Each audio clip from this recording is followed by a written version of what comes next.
Desolate Altars by Kafula Mwila. Luambe was jolted back to reality when she heard the key turn in the lock. She looked at the clock on the wall opposite her bed. It was 4 a.m. Shadrach had returned from his other home. She put the book down and turned off the light. She put the cover over her head and pretended to sleep. It had been 2 years now, and her husband had not spoken a word to her, making it pointless to welcome him. Shadrach's routine was the same. When he reached their bedroom, he would throw his clothes all over the floor, take a shower, and get into bed with his back towards his wife. On other nights, like he had developed the habit lately, he would go and sleep in one of the other spare rooms. The pain that his actions caused in Luambe's heart was immeasurable. She had talked in vain with her mother Chileshe and her best friend Patricia, but that is how far she could go. Both Patricia and Chileshe were not married. They did not really care about having the same man permanently fixed in their lives. Therefore, they did not see the reason why Luambe remained stuck to Shadrach. Luambe had discussed the possibility of witchcraft as the cause of the impasse between her and Shadrach. You know, she had told Patricia, this is why I can't have children with him. Are you aware that he has not spoken to me for... Luambe was never allowed to finish because Patricia had grown weary by her friend's immense sorrows. I don't believe that stuff. It's weird, her friend Patricia had answered. Pat, my husband has not talked to me for the past 52 weeks. He has 2 sons with his concubine. How can you tell me that there is nothing spooky about all this? Patricia, who was visiting Luambe that weekend, had stood up to leave and said, this mess is your own creation. What is so special about this guy anyway? Men are toys. You play with them and dump them when you get tired of the game. Patricia was unbelievable. Well, on this particular night, Shadrach went to the spare room to sleep. When Luambe tried to sleep, she was troubled by nightmares throughout. There were creatures eating out of her womb, snakes waiting for her to birth a child, and then the creatures would swallow it immediately. It was one of the worst nights she could remember. When she woke up with a startle, it was 8 a.m. She was already late for work.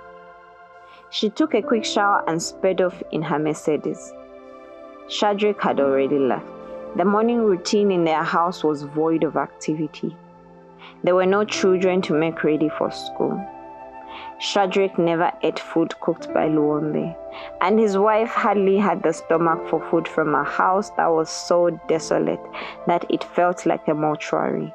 Once in the office, she attended to 1 or 2 things that needed her immediate attention, but she could not keep her mind off her story.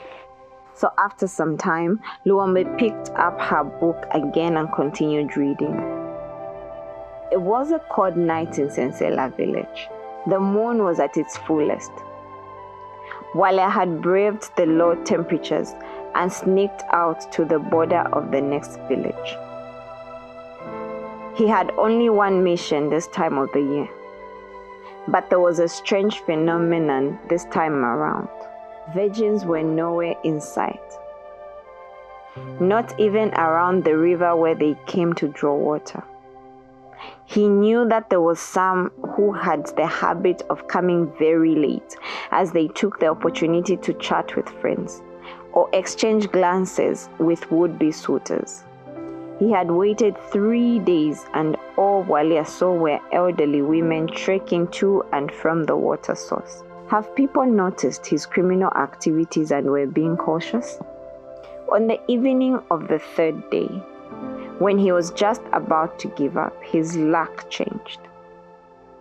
Wale saw a group of women with young girls in their company who had beads around their waists. He could tell that they had just come of age.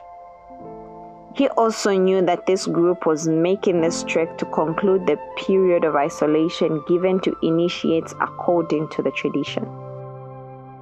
With smooth calculation, Walia pounced on the unsuspecting crowd. He was desperate and had run out of time. The moon would soon disappear. To Walia's astonishment, the people he was dealing with were resilient. It was not easy for him to get away from the claws of the overprotective women.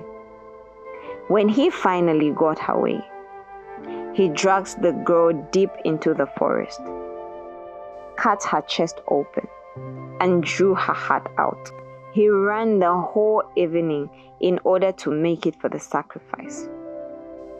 "You are late," the medicine man said as soon as Walia handed over the heart, which was still warm. "I had some complications," was all Walia could say, panting. "We shall try," the medicine man had said, and shook his head slowly in gross despair. When the ritual was completed, Walia made his way to the exit of the cave, but just as he was leaving, the medicine man stopped him. "Come back for a moment," the medicine man beckoned Walia. "There is going to be a problem," he began. "The honors of the girl you took today." He shook his head again. "Come back in 3 days and I'll have consulted. Perhaps there can be a solution." When Walia arrived home the following day at noon, he found a crowd had gathered in his compound. He thrust the duica he was carrying to the ground. His eldest wife took all that he was carrying and placed them carefully in his hut and returned to join the others. There were strange faces. Soon as Walia had settled, the one who seemed to be the eldest in the delegation spoke. "We have come to take our daughter back." "What are you talking about?" Walia feigned ignorance. He remembered the witch's words. "There is going to be trouble." Walia was not worried.